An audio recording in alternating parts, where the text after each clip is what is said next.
Muy buenas noches, soy Gerardo Viloria, quien le da la bienvenida a su programa En Voz Alta.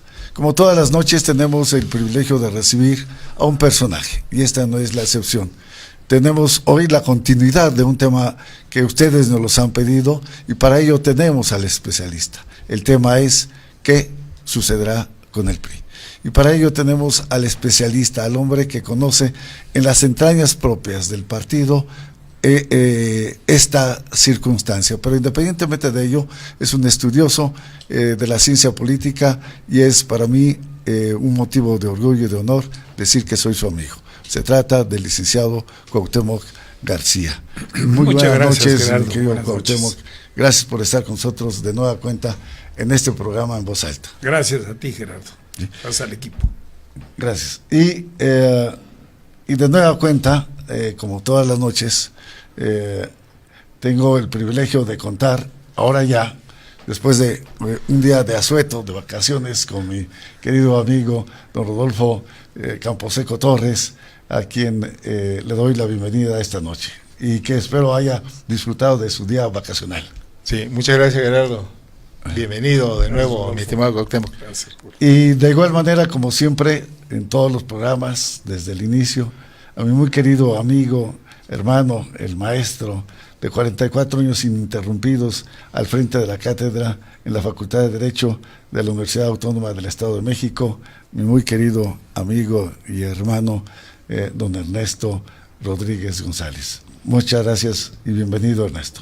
Como siempre, buenas noches, Gerardo. Para mí es un privilegio estar en este programa de En Voz Alta, acompañándonos con Cuauhtémoc, que desde el día 10 de julio tuvimos otro programa con él, en el sentido de que se tendría que ver el futuro del PRI en aquel tiempo, en aquel programa. Ahora es diferente, y con la presencia de Rodolfo, que ya, como tú dices, ya retornó. Sí, ya felices vacaciones. Ya se incorporó, y como dice mi tierra, hay modo espiritista. Mi queridísimo Cuauhtémoc,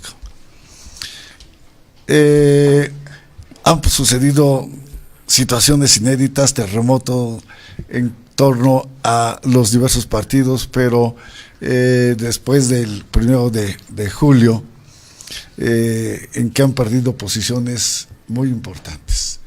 Y una relevante, sin duda, era la del Partido Revolucionario Institucional. Hoy, después de que le han llamado tsunami, y que nos has reflejado varios puntos de vista que precisamente nos permitieron tener ya una visión muy concreta y muy diáfana de lo que ocurrió. Hoy, desde tu punto de vista, después inclusive ya del nombramiento de la nueva dirigencia del PRI a nivel nacional con Claudia Ruiz Massieu, ¿qué opinas? ¿Qué sucederá? ¿Qué futuro tendrá el Partido Revolucionario Institucional desde tu punto de vista, con la experiencia que tienes, conociéndolo desde dentro y observándolo como académico? Con mucho gusto, Gerardo.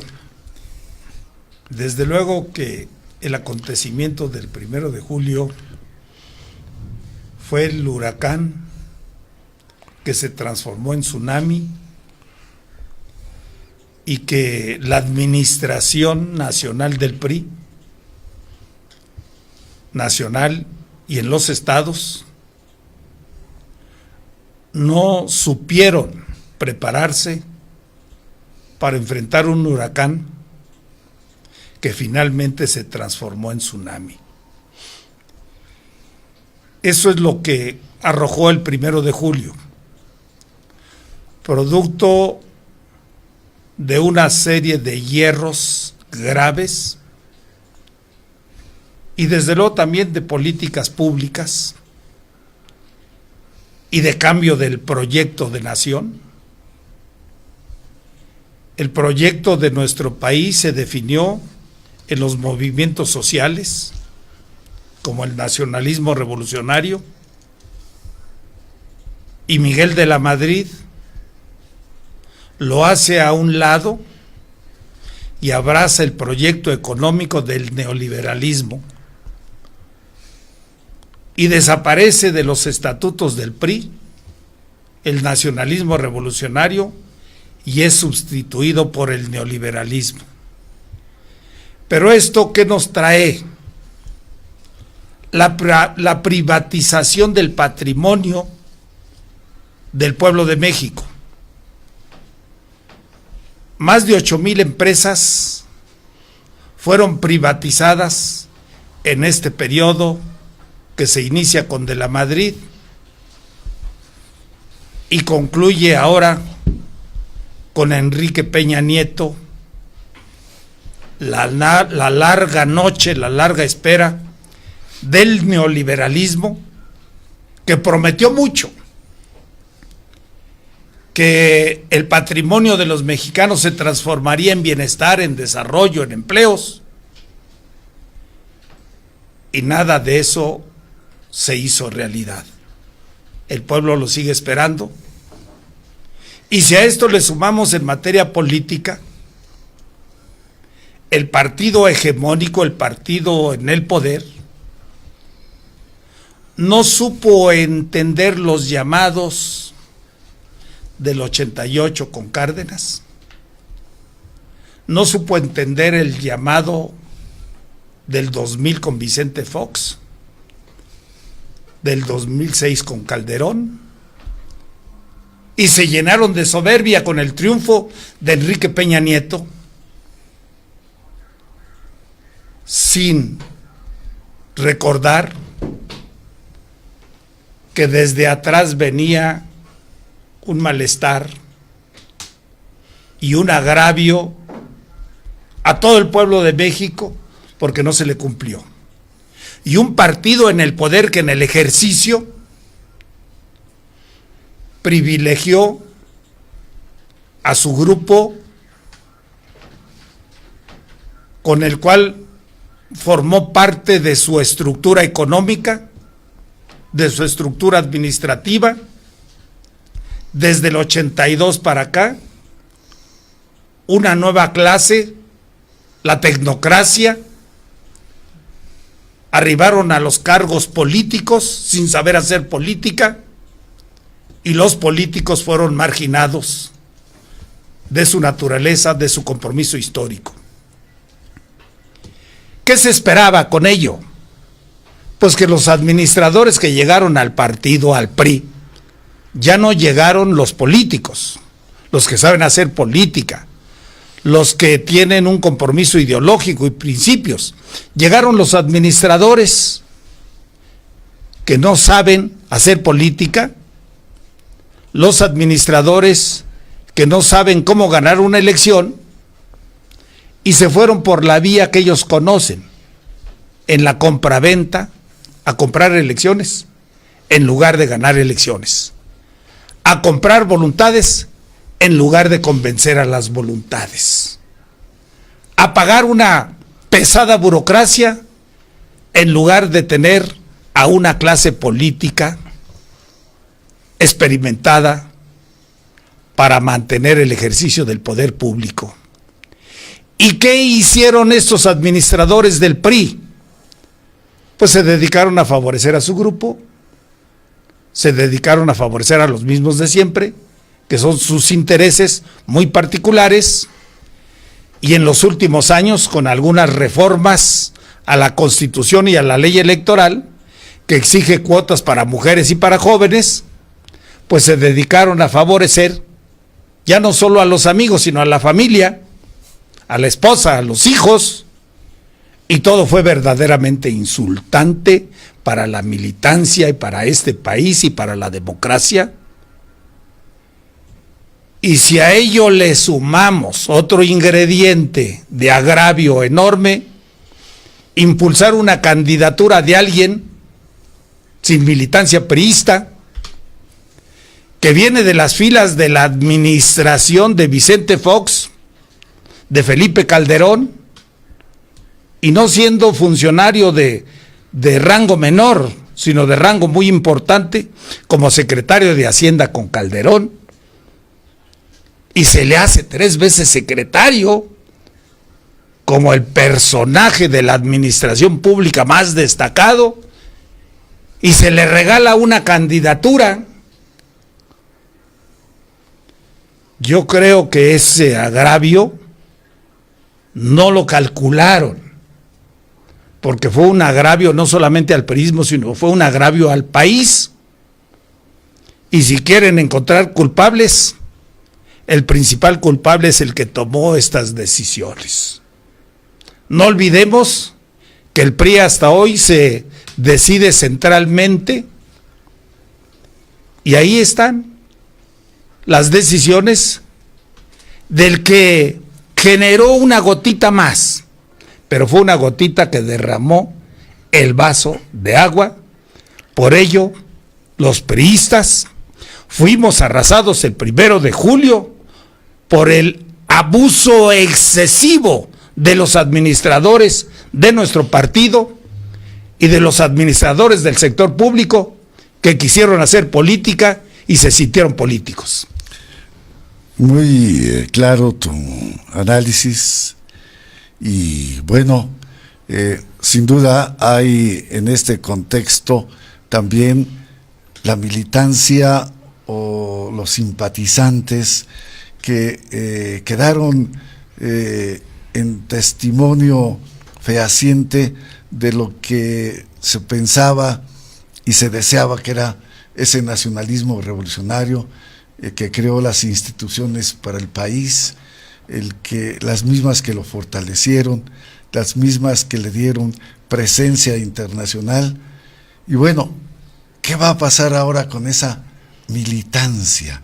¿Qué se le puede ofrecer o ya no hay nada que ofrecer en torno a este instituto político en donde ellos creyeron a esta dirigencia y que, como tú lo has señalado, traicionaron no tan solo a la militancia, traicionaron a su partido y traicionaron a México? Hoy, ¿qué puede esperarse? Esta militancia o estos simpatizantes y también la nación en el entorno de este instituto político. ¿Se refundará? ¿Desaparecerá? ¿Qué es, desde tu punto de vista, lo que puede ocurrir? O bien, o continuará en la misma sintonía. Bueno, están las dos vías, Gerardo.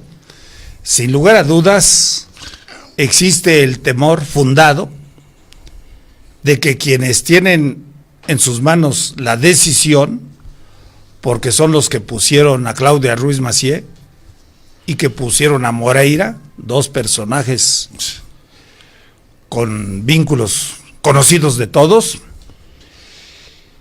y que en los estados gobernados aún por 14 gobernadores priistas, el Estado de México gobernado hasta el último de diciembre por ayuntamientos priistas, un gobierno priista.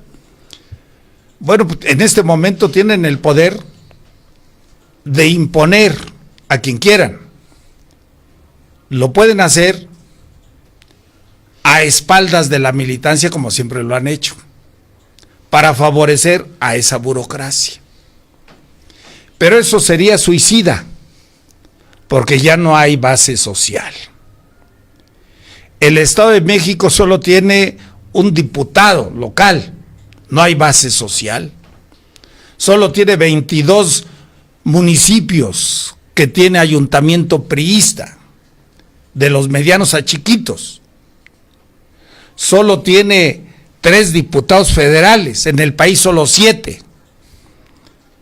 Entonces sería verdaderamente suicida el que lo que queda de la clase gobernante no busque una alianza con la militancia.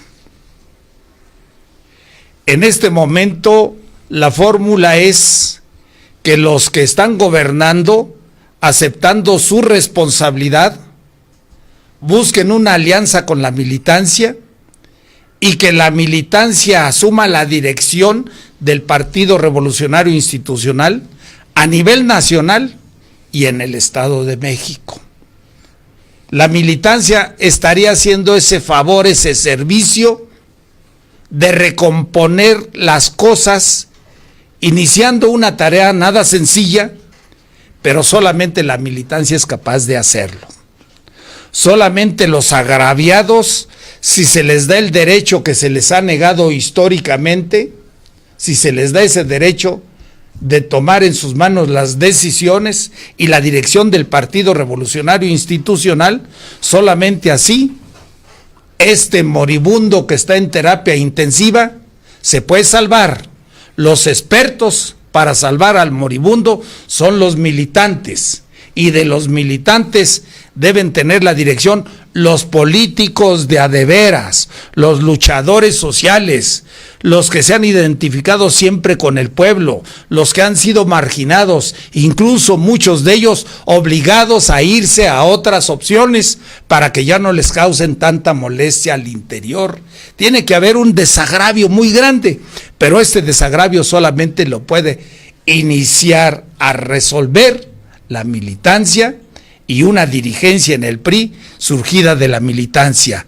Sería suicida la tentación de que del centro se pretenda imponer a un presidente del PRI del Comité Ejecutivo Nacional, o en los estados, como en el caso del Estado de México, imponer a un presidente del Comité Directivo Estatal. Sería acabar con lo poco que queda de PRI. Muchas gracias. Mi queridísimo Rodolfo, ¿algo? ¿De una vez saca tu coraje? No, ahí te va. Mira, muchos hablan de refundación, ¿no? Volver a fundar. Aquí hablaríamos de la cuarta ola, ¿no? O ¿cómo le llama Andrés Manuel? La cuarta temporada, ¿no? La transformación. Bueno, pero temporada, ¿no? Artística. Mira, si hoy vemos las siglas, pues como le comentaba a Cuauhtémoc fuera de cuadros, la P se puso al final y hoy en día es RIP, ¿no? Había que, y como él bien lo dice, o sea, en la entrevista que tuvimos el día 10, tú comentabas de la estrategia que manejó Luis Donaldo Colosio, que funciona, Así es, que la base decidió, que la militancia decidía quién era, y no los vicerreyes o como le quieran llamar, ¿no? En turno. Es lo que se debe hacer hoy en día, y de hecho debemos tener políticos de tiempo completo. Se descuidó el Distrito Federal y trajimos como candidato a una persona que trabajaba en la administración, que simpatizaba por el PRI, otro igual, otro parecido al candidato a la presidencia, aunque este sí con mayor carácter, porque sí definió muchas cosas. Sin embargo, ya la suerte estaba echada, ¿eh? Quedamos como la tercera opción política. Y obviamente ahí también nos barrieron al partido. Es necesario cumplir con las ofertas políticas, porque eso es lo que le va a pasar a mi paisano, Andresito. No cumple y le van a cobrar la factura. Pero hay que trabajar ya desde ahorita. No sé que si están en una sesión solemne allá, invocando a los espíritus que ya se fueron de esta tierra, ¿verdad? Para hacer sus pases mágicos y designar a lo que tú dices, que la militancia designe al presidente del partido, y así sucesivamente, porque si no, este arroz ya se coció.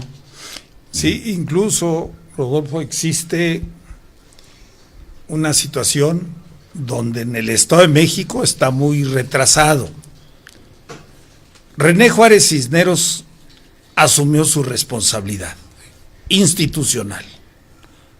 Poco menos de 3 meses al frente, pero asumió su responsabilidad. Al renunciar, está diciendo: yo soy el responsable. Habla bien de un dirigente asumiendo esa postura. En el Estado de México ya se tardaron. Ernesto Nemer debe ser congruente y debe asumir su responsabilidad. Que hay muchos otros factores como los que hemos analizado, es cierto. Que muchas decisiones no las tomó el administrador del partido, sino los tomaron en otros escritorios, también es cierto.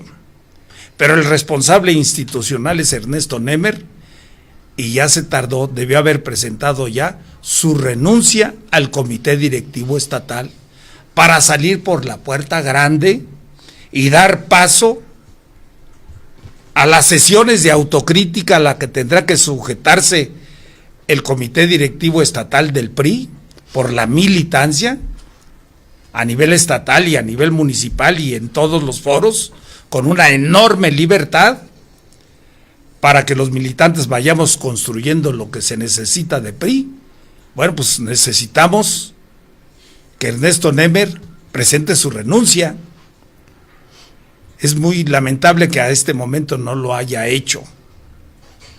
Eso habla de muchas cosas y da lugar a que se piensen muchas más, por lo que no está renunciando.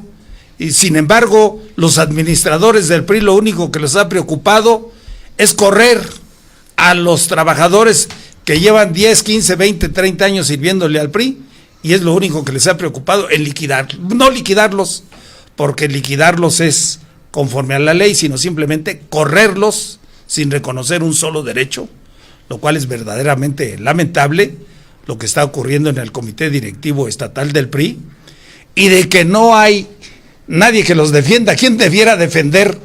Pues el propio PRI, pero si el PRI es el que los está golpeando, el que los está expulsando, bueno, pues se está aún descalificando de mayor manera el comité directivo estatal. Y también tenemos noticias que pasa lo mismo en el comité nacional.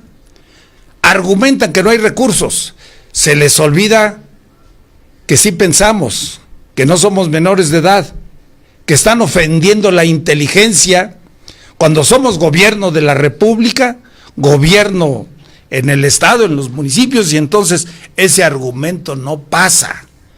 Pero sí es un acto de un administrador lo que está sucediendo, no de un político, y ahí vemos lo lamentable que es el no tener a un político que sepa defender sus intereses políticos, que deben ser los militantes. Por ello es de que los militantes ahora tenemos que levantar la mano y tomar la dirección del partido por las vías estatutarias, que es una consulta abierta a la base, para darle fortaleza a las instituciones que nos interesa, la estabilidad y el desarrollo del Estado de México, darle fortaleza a quien las encabeza, que es el gobernador Alfredo del Mazo. Pero si no lo ven así, si no lo entienden así, estamos en un grave riesgo de que la tentación los lleve a imponer a un recomendado de algún exgobernador o algún recomendado del propio gobierno en turno, lo cual sería verdaderamente lamentable. Se estaría acabando con lo poco que queda de PRI. Ernesto. Sí, Cuauhtémoc, definitivamente con este análisis que ha realizado, con los señalamientos puntuales también que has dicho de la situación del PRI, se relacionan los dos programas en donde te hemos escuchado con mucha atención. El primero, ¿cuál es el futuro del PRI? Y en este es la refundación del PRI. Pero no debemos olvidar algo muy importante, por eso te voy a hacer una pregunta un poquito más adelante, de que al ser electo Andrés Manuel López Obrador, aproximadamente fue una tercera parte de las personas que podían votar y manifestar su voluntad para ver quién era el que iba a ser el representante del país en este sexenio. Y de los 89 millones es una tercera parte. Entonces las dos terceras partes son las que deben ahora como ciudadanos exigir que cumpla con los ofrecimientos que hizo en campaña y con lo que quiere modificar para que dé un buen resultado. Pero en ese sentido, ahora mi pregunta concreta en relación a eso y el análisis que has hecho muy minucioso, a partir del 1 de julio de 2018 en adelante, ¿qué es lo que se debe entender como democracia en México? Eso es muy importante. ¿Qué vamos a entender como democracia en México si el 30% fue el que votó a favor de Andrés Manuel López Obrador aproximadamente y 2/3 partes no lo hicieron? Entonces, ¿se habla de democracia real o es una elección que nada más es relativa, no es de unanimidad, sino es relativa? Entonces, ¿qué debemos entender por democracia en México? porque en todos los diferentes países la democracia ha tenido varios conceptos. Me gustaría que nos ilustraras en ese sentido. Sí, de esto con mucho gusto. Desde luego que el resultado electoral está ahí, los números no mienten. El 37% de la población no acudió a las urnas, fue el abstencionismo. El 63% acudió a las urnas, y de ese 63%, pues un 53%, los 30 millones y cacho, son los que le favorecieron a Andrés Manuel López Obrador.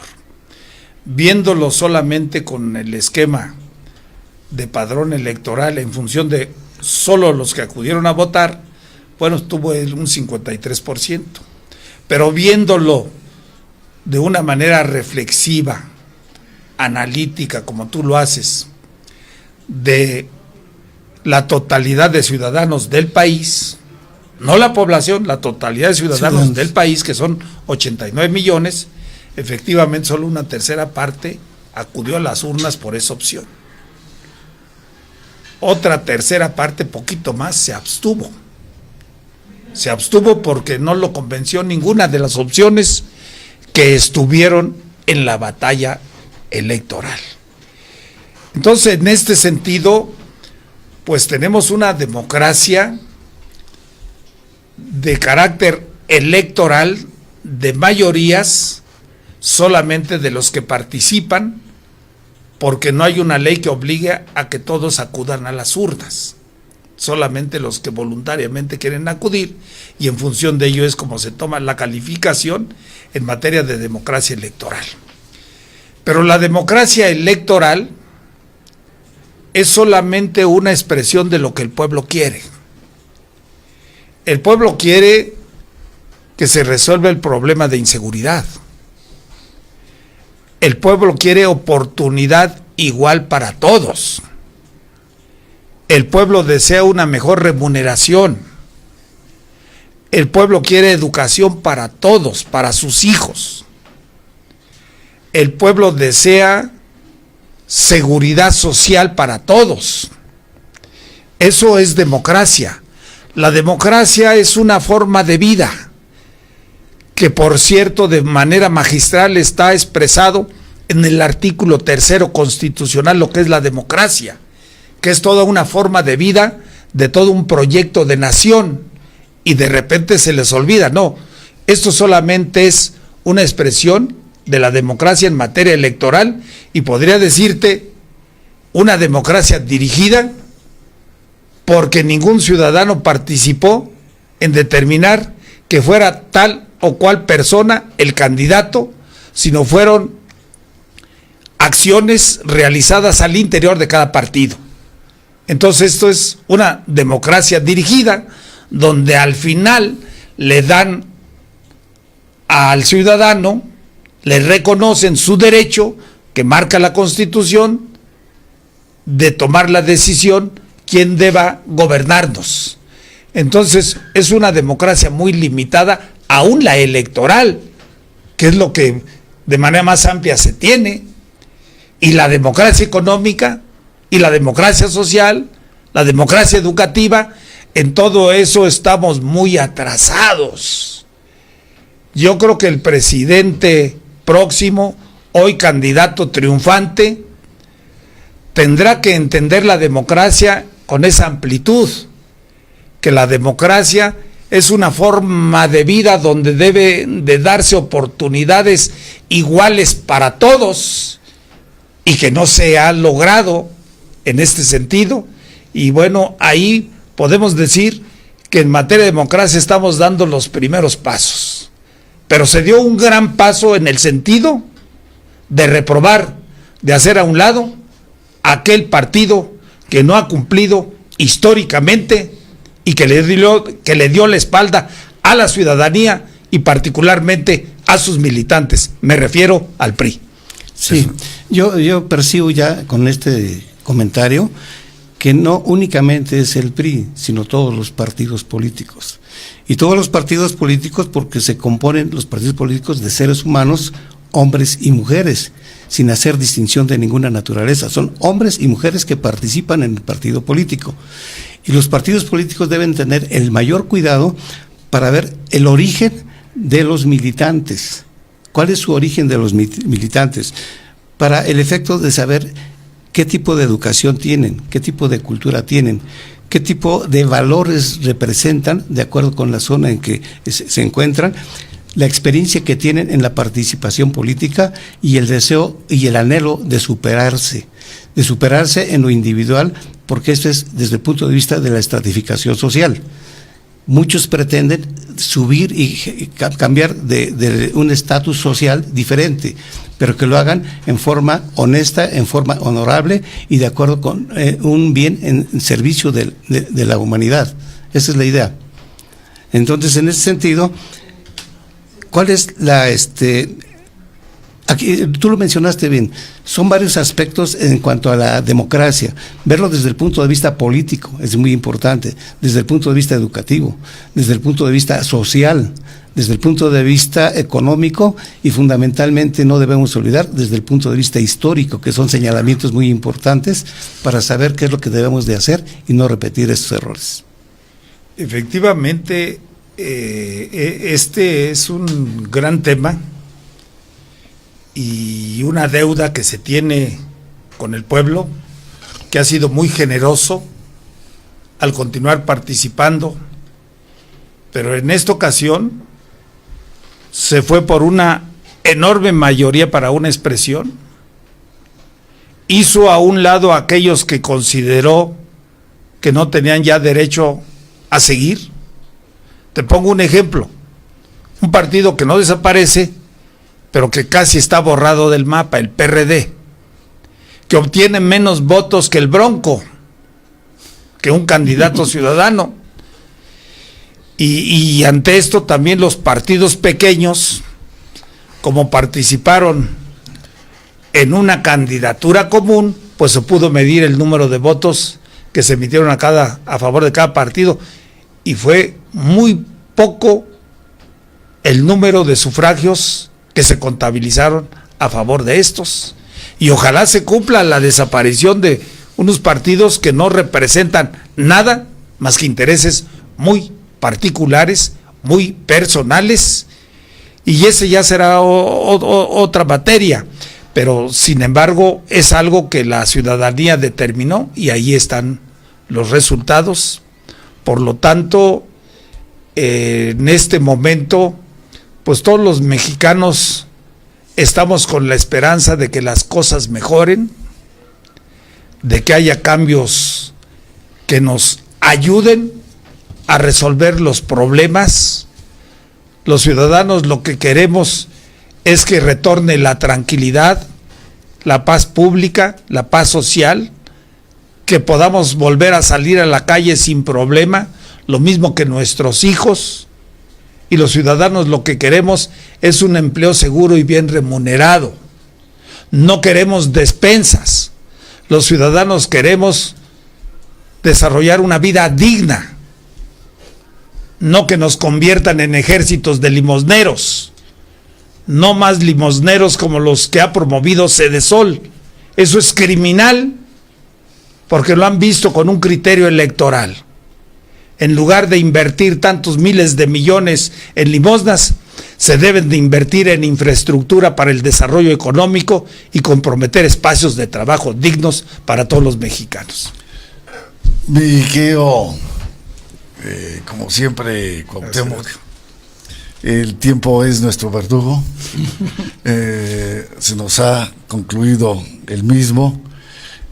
Aprecio infinito esta presencia tuya, y bueno, no queda cerrada la posibilidad para que charlemos sobre también democracia en otro estadio en voz alta. Claro, ¿sí?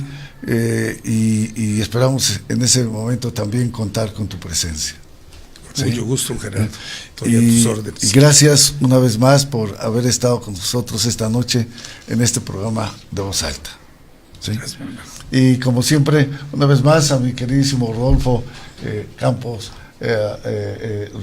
Rodolfo Camposeco Torres, y a mi muy queridísimo hermano don Ernesto Rodríguez González. Gracias por estar esta noche en este programa de Voz Alta. Es un gran privilegio, buenas noches. Y a ustedes una vez más, su amigo Gerardo Viloria les agradece el haber estado con nosotros en esta sinfonía, en su programa en Voz Alta. Que tengan la mejor de las noches y por lo tanto el mejor de los descansos. Mil gracias. Perfecto.